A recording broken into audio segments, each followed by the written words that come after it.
Welcome to Inclusion Matters, produced by the Center for Inclusive Childcare, aka the CICC. We're located at inclusivechildcare.org. Welcome to Inclusion Matters, a podcast of the Center for Inclusive Childcare.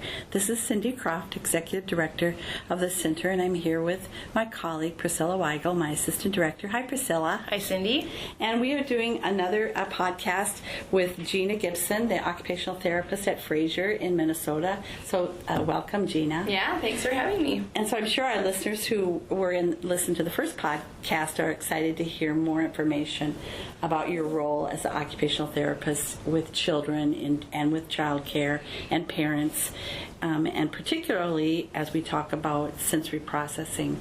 It's such a people have heard the phrase and they've probably seen different sensory issues in children, but there's still so much that we don't know about it. And in child care, there's so much that can be done environmentally to help kids be more successful. So I think people are looking for lots of answers. So we wanted you today to talk about sort of what you know about sensory processing disorder, and sort of how your field sees it, and just help us understand it better. Yeah, so sensory processing is definitely a tricky topic because it's something that's so different for everyone. So when you think about sensory processing, that's something that we all do at all points of our day. So when sensory processing is working well, it kind of happens unconsciously. Your body takes in this information from the environment, processes it, and decides which information we should respond to, which information isn't really important and we can ignore, so then we know how to respond without even really having to think about it. So that when you hear a loud sound, maybe it's a siren or something that's trying to get your attention, you can turn and look, figure out where that sound is coming from, decide if that message is for you, and then how to respond.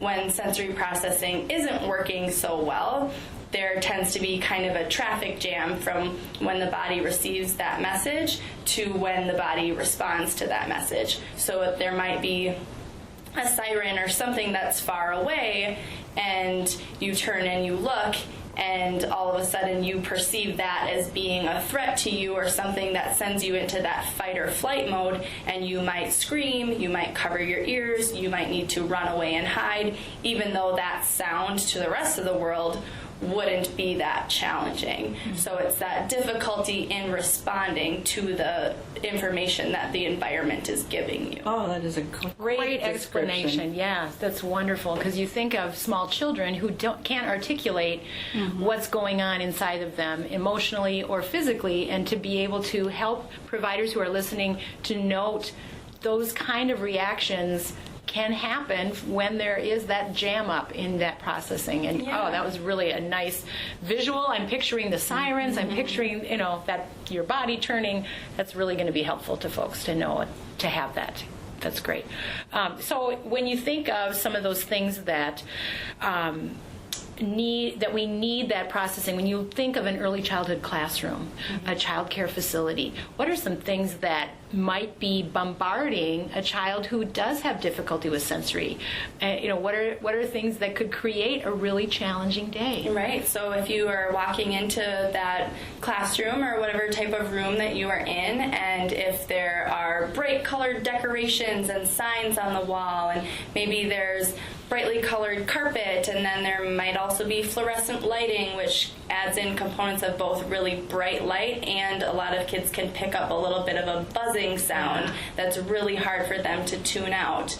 It might be kids who are moving really fast in all these different directions, and it's really hard for children to predict how other children are going to be responding to things and moving around, and you might need to stand closer to people than you might like, and they might brush past you and touch you really lightly, which is an alerting type of touch that can send you into that fight or flight mode. And I think it's interesting to point out that one piece of sensory input at one point in the day could have very different responses, kind of based on what else has been happening in that day. So there's sort of a threshold for how much kids can handle. So if it's been a relatively easy day, they've had a lot of like good positive sensory input, and they hear that one loud sound or they get that one light touch, they might not like it. They might kind of retreat a little bit, but then they can probably move on. But if it's been a day where they've been exposed to a bunch of new environments that kind of increased that anxiety level, and there have been a lot of those unknowns and they've had a hard time understanding, then that same light touch or that same sound could result in a big sensory overload meltdown because of everything else that came along with it. So how do you help kids be prepared? What are some things that you do in your time with them, and how can we help our listeners to note some of those behaviors or those triggers for the child to be trying to tell us, I need more or I need less? So what do we do as adults in that world? I think a lot of it's recognizing the signs that a child is starting to escalate and being able to provide some of those sensory supports before it turns into that full meltdown. Or even if they're not showing signs of escalation, if you just take some sensory or motor breaks, or if you can anticipate that something is going to be a little challenging and provide them with some nice calming input before you even think about moving to that next step, those can all be some proactive ways to kind of help avoid some of those really tricky meltdowns, because kind of once you get to that point of no return, then it's hard to pull back in. So motor breaks are a really good way to sneak in some nice heavy work and deep pressure activities. Some kids have specific sensory tools that are helpful, like a chewy, a weighted vest, a weighted blanket, so whatever is going to be helpful for that child. Or things like if you know you're going to be going somewhere that's going to be loud, if your child has noise canceling headphones or something like that that's helpful and calming to them, having those ready ahead of time before you need them is going to be more helpful than trying to react once you've already had that sensory overload. That's wonderful. So one of we have a coaching support program through our organization, and one of the coaches was working with a family child care provider who had a child in her care who was every day at kind of the same time, after watching this process, was escalating to that point. And so she and the coach worked together to develop this plan of doing some heavy work before, kind of in between different parts of the day. And so one day the coach arrived to the setting and the child was carrying a bag of apples, just from one part of the kitchen to another, and then the provider would hand her something else. So it was really not this really involved extra equipment needed intervention, but what it did is it just provided that input for that child to be able to say, okay, I can make it a little bit longer till we go outside and play. And so that was just one of those little things that you're describing, I think, is just thinking through what would help this child and what are the tools that they need. Some of them from an occupational therapist, that would have to be a diagnosis, and they'd have to be signed off by you or someone else who is allowed for those weighted materials.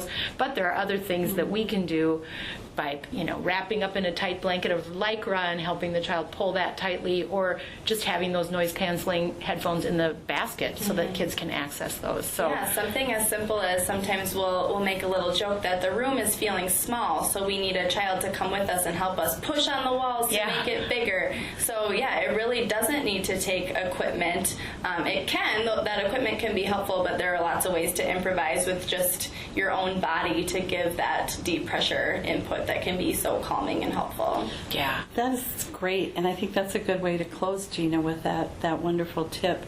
So glad that you could be with us again. We're going to hopefully do a couple more in this series on both occupational therapy and emphasizing sensory processing. So thank you so much for being with us. Yeah, thank you for having me. thanks. That's all for now. See